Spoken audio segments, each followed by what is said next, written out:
Hello everyone. आज हम लोग कला की परिभाषा पढ़ेंगे। किसने कला की परिभाषा क्या क्या दी है, ये सारी चीज़ें हम आज देखेंगे। आज की क्लास बहुत ही इम्पॉर्टेंट क्लास है, तो आप लोग वीडियो इन तक ज़रूर देखिएगा और अपने दोस्तों में शेयर भी कर दीजिएगा, ज़्यादा से ज़्यादा शेयर करिएगा। चलिए देखते हैं कला की परिभाषा। सबसे पहले देखते हैं प्लेटो ने क्या कहा है। प्लेटो के अनुसार कला सत्य की अनुकृति है। प्लेटो ने क्या कहा है? कला सत्य की अनुकृति है। और अरस्तु ने कहा है कला अनुकरण है। और इन्होंने ये भी कहा है कला प्रकृति की अनुकृति है या प्रकृति का अनुकरण है। तो अरस्तु ने क्या कहा है? कला अनुकरण है। ओके, जब कला अनुकरण की बात आएगी तो अरस्तु ने कहा, अगर कला सत्य की अनुकृति है तो प्लेटो के द्वारा ये कहा गया है। नेक्स्ट है गेटे। गेटे के अनुसार क्या है? महान सत्य की प्रतिकृति प्रस्तुत करना ही कला की सबसे बड़ी समस्या है। उन्होंने कहा है महान सत्य की प्रतिकृति प्रस्तुत करना कला की सबसे बड़ी समस्या है। तो ये शब्द किसने कहा? ये वाक्य किसने कहा है? गेटे ने कहा है। फिर क्रोचे ने क्या कहा? वेरी इंपॉर्टेंट है क्रोचे ने।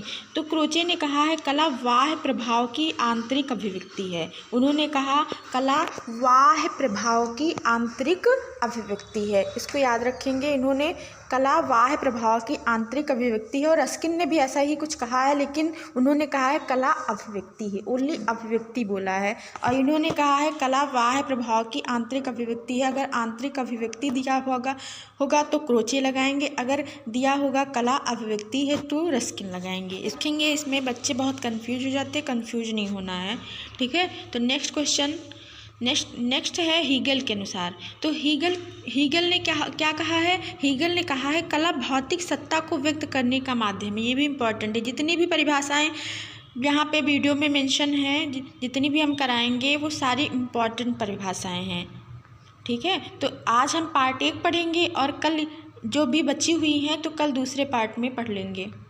इससे बाहर से कोई परिभाषा नहीं पूछी जाएगी। चलिए देखते हैं हीगल के अनुसार। हीगल ने क्या कहा? कला भौतिक सत्ता को व्यक्त करने का माध्यम है। इन्होंने कहा है कला भौतिक सत्ता को व्यक्त करने का माध्यम है। फिर टॉलस्टॉय ने क्या कहा है? टॉलस्टॉय ने कहा है अपने भावों की क्रिया रेखा रंग ध्वनि या शब्द द्वारा इस प्रकार अभिव्यक्त करना कि उसे देखने या सुनने वाले के मन में भी वही भाव जागे, ठीक है। अपने भावों की क्रिया रेखा रंग ध्वनि या शब्द द्वारा इस प्रकार व्यक्त करना कि उसे देखने या सुनने वाले के मन में वही भाव जागे, ठीक है। और इन्होंने ये भी कहा है कला भाव का संप्रेषण, यहाँ भाव होगा कला, यहाँ पे क्या होगा? कला भाव का संप्रेषण। यहाँ पे क्या करेंगे? हम भाव करेंगे। तो कला क्या है? भाव का संप्रेषण है। ये टॉलस्टॉय के अनुसार दिया गया है। फिर नेक्स्ट है शैली ने क्या कहा है? शैली के अनुसार कला कल्पना की अभिव्यक्ति है। इन्होंने क्या कहा? कला कल्पना की अभिव्यक्ति है। ओके। फिर रस्किन के अनुसार रस्किन ने क्या कहा है? रस्किन के अनुसार कला एक अभिव्यक्ति है, ठीक है। और क्रोचे ने क्या कहा था? क्रोचे ने कहा था कला बाह्य प्रभावों की अभिव्यक्ति। तो इसको याद रखेंगे, ठीक है, ध्यान रखेंगे इसको।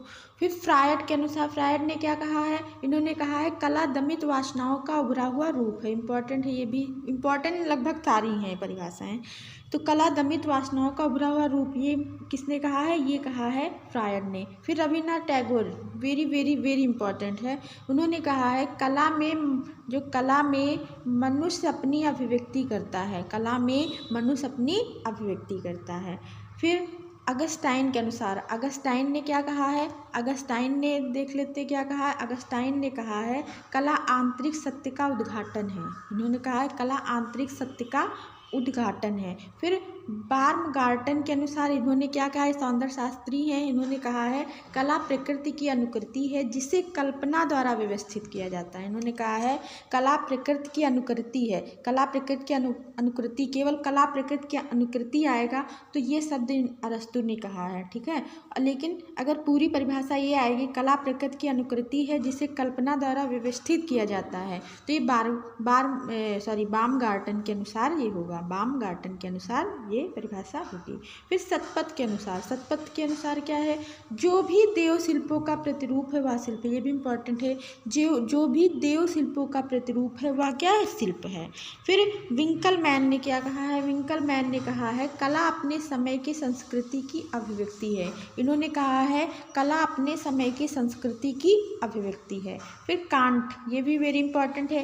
कांट के अनुसार कांट ने क्या कहा है, इन्होंने कहा है कला आनंद है, इसमें लाभ हानि का विचार नहीं होता है। इन्होंने बोला है कला आनंद है, इसमें लाभ हानि का विचार नहीं होता है। फिर शोपेनहावर के अनुसार, शोपेनहावर ने क्या कहा है, इन्होंने कहा है कला संसार की दिव्य रचना है और प्रकृति को रहस्य को समझने में सहायता करती है, सहायक होती है। इसका आनंद विरक्त निष्कर्म होता है। उन्होंने कहा है कला संसार की दिव्य रचना है और प्रकृति के रहस्यों को समझने में सहायक होती है। इसका आनंद विरक्त और निष्कर्म होता है। इन्होंने ये कला की परिभाषा दी है। तो आज हम लोगों ने कुछ परिभाषाएं को देखें और जो भी परिभाषाएं बची हुई हैं उसको नेक्स्ट वीडियो में करा देंगे।